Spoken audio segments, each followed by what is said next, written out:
So yes, hello everyone, welcome to my channel. कैसे हैं आप लोग? आई होप आप सब बहुत अच्छे होंगे और जो भी प्रेग्नेंट लेडीज़ हैं आई होप आप हैप्पी होंगी और अपना ध्यान रख रहे होंगे, क्योंकि इस टाइम पे आपका खुश रहना बहुत ज़रूरी है। तो आज की वीडियो में मैं बात करने वाली हूँ कि आप अपने हॉस्पिटल बैग में क्या क्या रख सकते हैं। क्योंकि ये वीडियो सब यूजुअली अपनी डिलीवरी से पहले बना रहे हैं, बट मैं ये डिलीवरी के बाद बना रही हूँ ताकि मैं आपको और करेक्ट इन्फॉर्मेशन दे सकूँ। करेक्ट इन द सेंस कि पहले नहीं पता होता हमें कि क्या क्या रिक्वायरमेंट होती है, हम एक्स्ट्रा सामान रख लेते हैं। सो मैं इसलिए आपको आफ्टर डिलीवरी बता दूँ कि जो मैंने एक्सपीरियंस किया है उसमें क्या क्या रिक्वायरमेंट बहुत ज़रूरी है कि वो आपको अपने हॉस्पिटल बैग में ज़रूर रखनी चाहिए। 2-3 चीज़ें हैं जो मैंने भी अपने हॉस्पिटल बैग में नहीं रखी थी और वो बाद में एक हरी वाली सिचुएशन आ जाती है, नहीं हमें ये चाहिए ये चाहिए। सो जब आप अपना और बेबी के लिए बैग पैक करें तो ये आइटम ज़रूर रख लें अपने बैग में, क्योंकि बहुत ज़रूरी है कि आप और आपके बेबी की उस टाइम पे हाइजीन मेंटेन होनी चाहिए। तो छोटे-छोटे पॉइंट्स हैं। सबसे पहले शुरू करते हैं कि आपके मतलब मदर बैग में क्या-क्या रिक्वायरमेंट बहुत ज़रूरी है। मैंने सिर्फ 5-5 टॉपिक लिए हैं। बाकी आप एक्स्ट्रा जो भी आपको अच्छा लगता है आप वो रख सकते हैं। एक्स्ट्रा में मतलब जो आप अपने बेबी के लिए या फिर अपने लिए जो मतलब एक्स्ट्रा आप यूज़ करते हैं वो रख सकते हैं। बट मुझे लगता है कि कुछ 5 पॉइंट ऐसे हैं जो आपको अपने हॉस्पिटल बैग में ज़रूर रखने चाहिए। तो शुरू करते हैं मदर के बैग से। तो सबसे पहले ऑब्वियसली आपको 1 पेयर ऑफ क्लोथ रखने हैं अपने, मतलब अपने कपड़े जो पहले से सैनिटाइज़ हों, वॉशेबल हो, मतलब आपके कपड़े धुले हुए होने चाहिए। आप चाहे तो आयरन भी कर सकते हैं उन कपड़ों पे।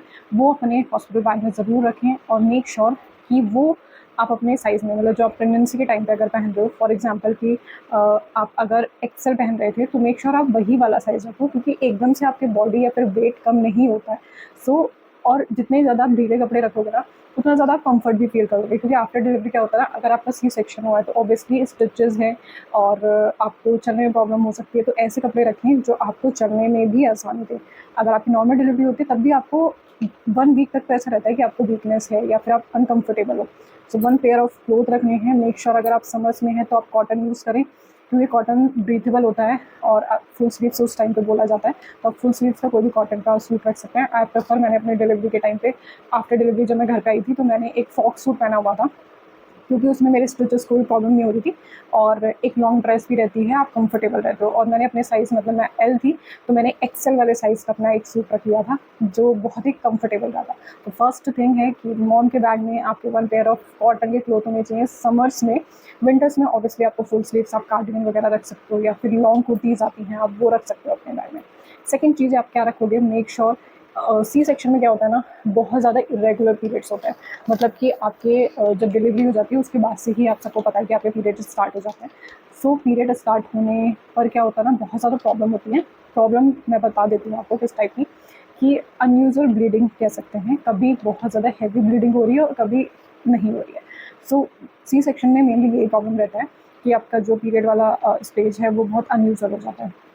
तो मेक श्योर आप अपने हॉस्पिटल बैग में एक्सेल या फिर डबल एक्सेल साइज़ के पैड्स ज़रूर रखें, कि किसी अच्छी कंपनी के। वैसे तो जब तक आप हॉस्पिटल में रहते हो ना तो हॉस्पिटल वाले बैंडेज का एक उनका होता है, मतलब मेरे हॉस्पिटल में तो यही करा था।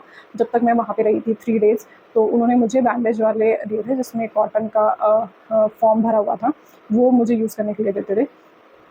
बट जब मैं घर पे आ गई हूँ तो आई यूज़ एक्सेल, मतलब जो पहले कर रहे हो। मैं बता दूँ इतनी ज़्यादा हैवी ब्लीडिंग नहीं होती है कि आपको एक्स्ट्रा कोई पैंटीज़ वगैरह खरीदनी पड़े। सी सेक्शन का मैं अपनी बात कर रही हूँ, मे बी नॉर्मल डिलीवरी में हैवी ब्लीडिंग होती है तो आप उस तरीके से देख लेते हैं। लेकिन आजकल मैं बताऊँ ना, आजकल के हॉस्पिटल्स इतने एडवांस हो गए हैं ना कि वो जो आपका एक्स्ट्रा ब्लड होता है ड्यूरिंग योर डिलीवरी वो निकाल देते हैं। तो उसकी वजह से क्या होता है ना, हैवी ब्लीडिंग इतनी ज़्यादा नहीं होती है, बट आपके जो नॉर्मल स्टे फ्री या फिर जिस भी ब्रांड को आप प्रेफर करते हो उसके एक्सेल या फिर एक्स्ट्रा लार्ज ले सकते हो। मेरा थर्ड सजेशन है कि आप अंडरगारमेंट्स आपको कैसे रखना है, तो आई प्रेफर रियली कि आप जो भी साइज़ पहनते हैं ना उससे 2 साइज़ आपको बड़े रखने हैं। अब इसका मैं रीज़न भी आपको बताती हूँ। फर्स्ट तो हो गया कि आप जो भी पीरियड पैड यूज़ करने वाले हैं वो उसमें हेल्प करता है। दूसरी थिंग कि अगर आपका सी सेक्शन हो रहा है, जैसे मेरा सी सेक्शन हुआ है, तो उसमें क्या होता है ना, आपके लोअर वजाइना के ऊपर स्टिचेस होते हैं, मतलब जो आपकी बिकनी लाइन होती है, टमी और वजाइना के जो बीच की लाइन होती है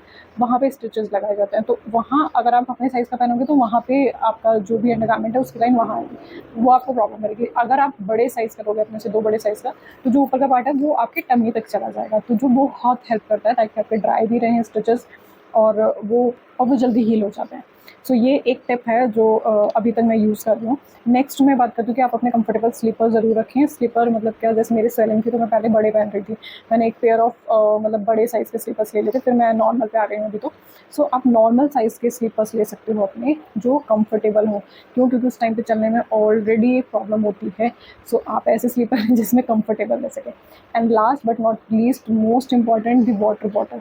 वाटर बॉटल आपको देंगे हॉट एंड कोल्ड वाली, क्योंकि आपको गर्म पानी पीने की एडवाइस दी जाती है। ऑब्वियसली सी सेक्शन में तो आप लिक्विड पे रहते हो, अगर आपका नॉर्मल डिलीवरी भी है ना, तब भी आप स्टार्टिंग में गर्म पानी पी रहते हो। सो मेक श्योर, क्योंकि हॉस्पिटल्स में, जैसे मेरे वाले हॉस्पिटल में नहीं थी गर्म पानी, ऐसा मतलब बॉटल थी बट उसमें 3-4 घंटे में हो जाता था। नाइट में बड़ी प्रॉब्लम हो जाती थी, बट हॉस्पिटल में तो ऐसा था कि आप स्विच ऑन करो और सिस्टर आ जाती थी और वो दे देती थी। बट इट्स वेरी कभी कभी ना बहुत ज़्यादा अनकंफर्टेबल हो जाता था।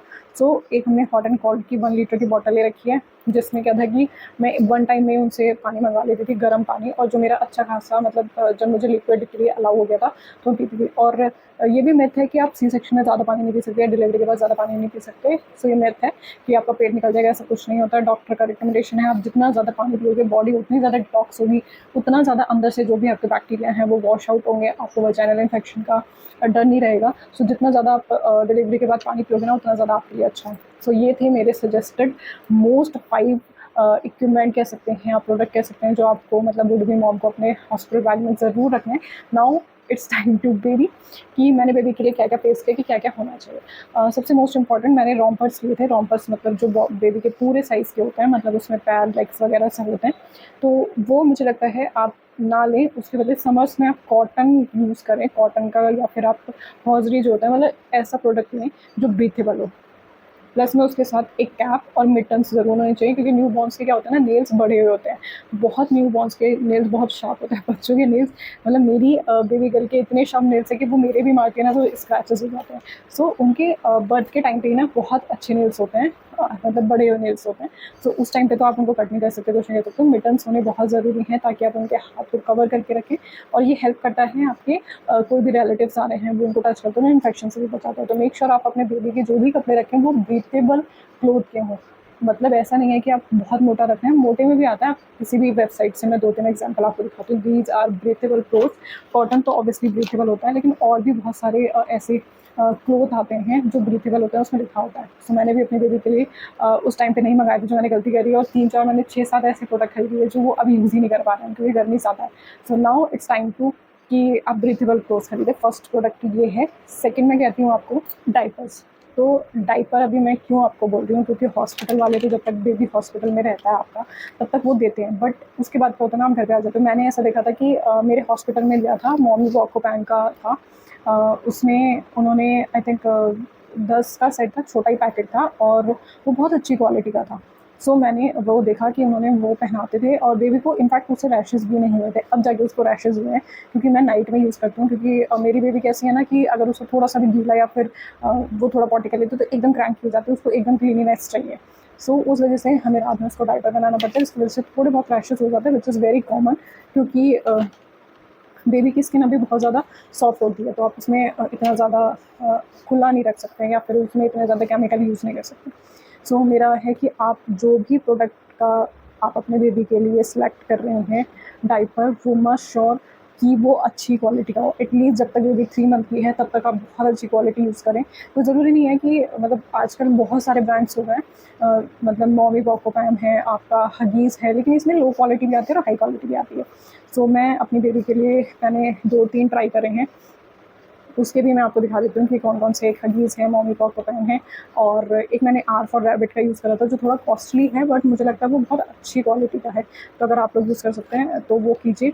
एटलीस्ट मैं सजेस्ट करूँगी 3 मंथ तक तो बेबीज़ के लिए बहुत अच्छा डायपर लीजिए, ताकि उसको कोई प्रॉब्लम ना हो। नेक्स्ट मूव करते हैं कि बेबीज़ के लिए हमें और क्या लेना है। सो नेक्स्ट और बहुत इंपॉर्टेंट प्रोडक्ट है कि जो आप स्वेडल होते हैं, मतलब जिनसे आप बेबी को रैप करते हो, वो सबसे ज़्यादा इम्पॉर्टेंट है। उससे क्या होता है ना, बेबी की एक तो आप जब किसी को देते हो, जैसे मैंने अपनी लास्ट वीडियो में बताया था कि एक बोट टाइप का जो प्रोडक्ट आता है वो बहुत ज़्यादा फेमस हुआ था, अमेज़ॉन, मीशो, फ्लिपकार्ट। इनफैक्ट अगर मैं जब मैं हॉस्पिटल जाती थी ना और किसी न्यूबॉर्न को देखती थी, सब ने उस बोट वाले स्वेटर में अपने बेबी को रखा हुआ था। मुझे डांट पड़ी थी कि समर्स में इसको यूज़ नहीं करना है। उसका रीज़न मैंने आपको लास्ट वीडियो में बता दिया था, वो वीडियो नहीं दिखे तो आप चेकआउट कर सकते हैं। सो उसको नहीं लेना है। समर्स में आपको मसलिन का या फिर कॉटन का स्वेटर यूज़ करना है उसको रैप करने के लिए।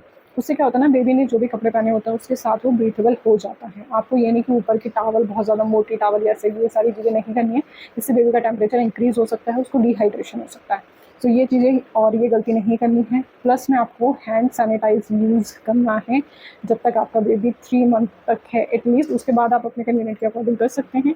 जो भी उसको ले रहा है मेक श्योर कि उससे पहले हो तो आप सैनिटाइज़र भी एक रख सकते हैं। नॉन एल्कोहलिक भी आते हैं आजकल, और जो हॉस्पिटल में होता है आप उनके भी कुछ ब्रांड प्रेफर कर सकते हैं। बहुत सारे आप मेडिकल पे जाके कोई भी बोलेंगे ना नॉन अल्कोहलिक हमको चाहिए, तो आप वो लें, क्योंकि उससे अगर बेबी टच भी हो रहा है ना, कोई भी आप हॉस्पिटल में देखते होंगे, जब भी मैं हॉस्पिटल 3 डेज़ रही, जो भी बेबी को टच करता था, मतलब जो भी डॉक्टर आ रहा, मेक श्योर वो पहले हैंड सैनिटाइज करते थे। मतलब वो कभी नहीं बोलते थे। तो फिर हम घर पे आके ये कहते हैं ना, बच्चे को ये हो गया, वो हो गया। इनफैक्ट पीलिया भी जो हो जाता है वो बच्चे को तब बढ़ता है जब बच्चा अनहाइजीनिक रहता है। तो ये बहुत बड़ी एक पॉइंट है कि बच्चे का पीलिया होता है, उसको एक नॉर्मल सर्टेन वैल्यू होती है कि 16 तक एक वैल्यू है कि उस तक आ रहा है तो बच्चे का वो घर पे ही ठीक हो सकता है। अगर उससे ज़्यादा वैल्यू जाती है तो हॉस्पिटलाइज होना पड़ता है। तो मैं ये सजेस्ट करूँगी, जितना ज़्यादा आप हाइजीनिक रहोगे ना उसके साथ, बेबी के साथ, उसको उतने ज़्यादा बैक्टीरिया या फिर इन सबसे लड़ने की ज़रूरत नहीं रहेगी, और उसका इम्यून सिस्टम भी अच्छा बनेगा, वो ताकतवर रहेगा। सो मेक श्योर आपके बैग में बेबी के लिए हैंड सैनिटाइजर होना बहुत ज़रूरी है। आप यूज़ कर रहे हैं, आप फीड करा रहे हैं, उससे पहले कोई आ रहा है उसको कैरी कर रहा है तो उससे पहले भी आपको हैंड सैनिटाइज ज़रूर कराना है। मेक श्योर कि आपका बेबी हेल्दी रहे उस टाइम पे। सो मेरी साइड से ये था कि आप ये चीज़ें अपने और अपने बेबी के लिए हॉस्पिटल बैग में ज़रूर रखें, क्योंकि ये छोटी-छोटी चीज़ें ना नहीं रखी जाती हैं। पैड का भी होता है, आजकल मैंने बहुत सारी वीडियोज़ देखी थी, उसमें ये था कि आप पैंटीज़ मतलब यूज़ कर सकते हैं जो पूरा कवर आता है। तो मुझे ये लगता है कि थिक, मतलब मेरे केस में नहीं है, शायद किसी के केस में ऐसा होता हो कि जो थोड़े से अर्बन में आता है ना, या फिर रूरल वाले एरिया में जो आता है, वहाँ पे इतनी सुविधा नहीं होती है। जैसे मैंने पहले ही बताया कि आजकल के हॉस्पिटल्स में क्या होता है, जब भी आपका ऑपरेशन हो रहा है या फिर नॉर्मल डिलीवरी हो रही है, तो एक्सेस जो ब्लडिंग होती है वो पहले ही हॉस्पिटल में जब तक आप रहते हो वो निकाल देते हैं, और एक वैक्यूम आता है उससे निकाल देते हैं वो।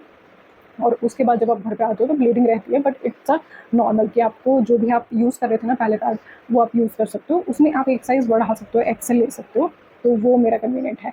आई होप आपकी कुछ-कुछ चीज़ें जो हैं ये हेल्प करेंगी आपकी डिलीवरी के टाइम पे, और आप अच्छी तरीके से अपना डिलीवरी का एक्सपीरियंस एंजॉय कर पाएँगे। आई विश आप और आपका बेबी दोनों हेल्दी रहें, हैप्पी रहें, और यस, आप through out pregnancy please be happy, क्योंकि हैप्पी हार्मोन्स जितने ज़्यादा डेवलप होंगे आपका बेबी और आप उतने ज़्यादा अच्छे रहोगे। पॉजिटिव इन्वायरमेंट में रहें, और अगर कुछ भी लगता है तो यू कैन कमेंट भी, और yes, subscribe the channel and don't forget to hit the like button. So तब तक के लिए बाय, नेक्स्ट वीडियो में मिलते हैं, बाय बाय।